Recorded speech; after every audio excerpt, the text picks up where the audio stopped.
Bismillahirrahmanirrahim. Assalamualaikum warahmatullahi wabarakatuh. Alhamdulillah ala ni'matillah wala haula wala quwata illa billah. Allahumma shalli ala sayyidina Muhammad ibn Abdullah wa ala alihi wa ashabihi wa man tabi'ah ila yaumil qiyamah. Amma ba'd.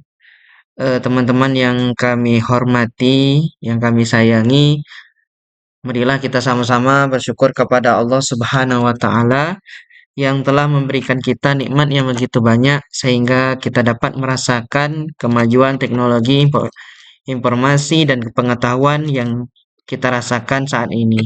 Kemudian salawat dan salam marilah kita kirimkan kepada Nabi besar Muhammad Sallallahu Alaihi Wasallam dengan ucapan Allahumma sholli ala Sayyidina Muhammad wa ala ali Sayyidina Muhammad. Mudah-mudahan dengan salawat yang kita kirimkan menjadi syafaat bagi kita semua di hari kiamat. Amin ya rabbal alamin. Baiklah teman-teman yang kami hormati, yang kami sayangi. Kali ini saya Zulkifli, mahasiswa IAI FSMQ Bangko, Syekh Maulana Qori Bangko, Prodi Pendidikan Agama Islam Fakultas Tarbiyah, akan menjelaskan tentang hadis yang berkaitan dengan 3 amal manusia yang tidak akan pernah putus pahalanya. Baik, kita akan membaca sebuah hadis yang diriwayatkan oleh Imam Muslim. Yang bunyinya adalah Bismillahirrahmanirrahim.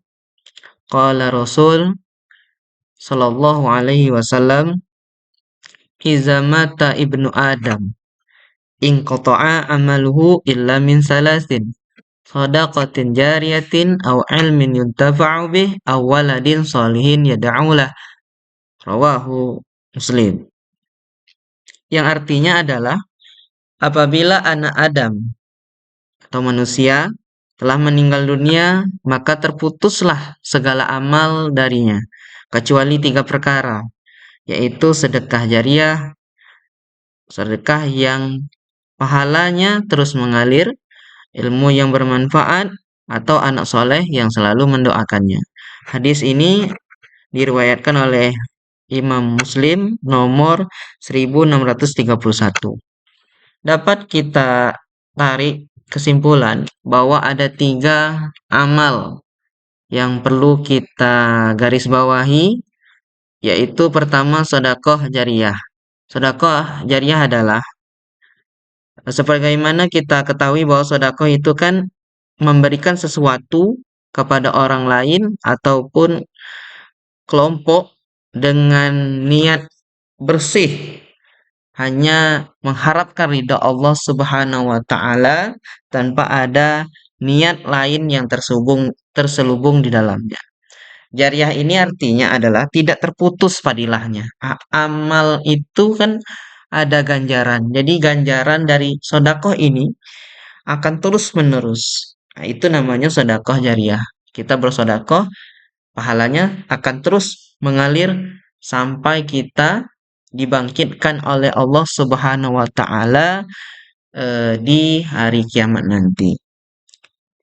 Sedekah jariah ini bisa berupa seperti keramik masjid atau seperti karpet masjid, Al-Quran kalau bisa, kemudian bahan-bahan material masjid, bangunan madrasah, itu adalah sedekah jariah. Selagi fasilitas itu digunakan oleh khalayak ramai, oleh umat Islam, mereka beribadah, mereka menghafal Al-Quran, mereka berzikir, tahlil, tahmid kepada Allah Subhanahu wa taala, mereka akan mendapatkan pahala. Lantas, kita yang bersedekah apakah mendapatkan pahala juga? Iya, kita akan mendapatkan pahala dari mereka tanpa harus mengurangi pahala yang mereka dapati. Nah, ini adalah fadilah dari sedekah jariah. Ini yang pertama. Walaupun kita sudah meninggal ataupun kita tidak sempat untuk berzikir, khusyuk kan? Kita mungkin terbaring di rumah sakit karena ada suatu penyakit, maka kita akan mendapatkan fadilah, pahala dari sedekah yang kita investasikan di tempat-tempat yang sudah kita niatkan untuk membantu mereka. Nah, itu eh, problem dan juga beberapa hal keutamaan dari sedekah jariyah. Kemudian yang kedua, amal manusia yang padilahnya tidak akan terputus atau pahalanya tidak akan terputus adalah ilmu. Ilmu yang bermanfaat. Ilmu itu kan ada ilmu yang tidak bermanfaat.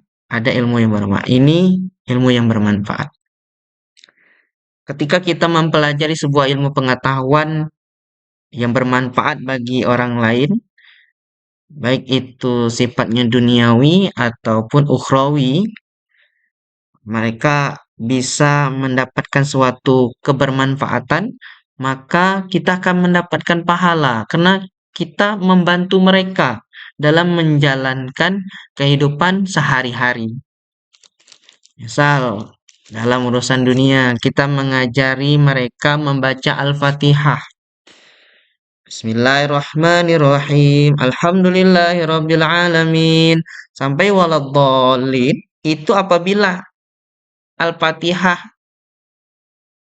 seseorang itu kita yang mengajarinya, maka ketika dia bisa mengucapkannya, bisa melafalkannya, dan dia membawanya setiap dia sholat wajib lah, 5 waktu, itu kan sholat 5 waktu kan setiap satu rakaat, dia harus membaca satu Al-Fatihah.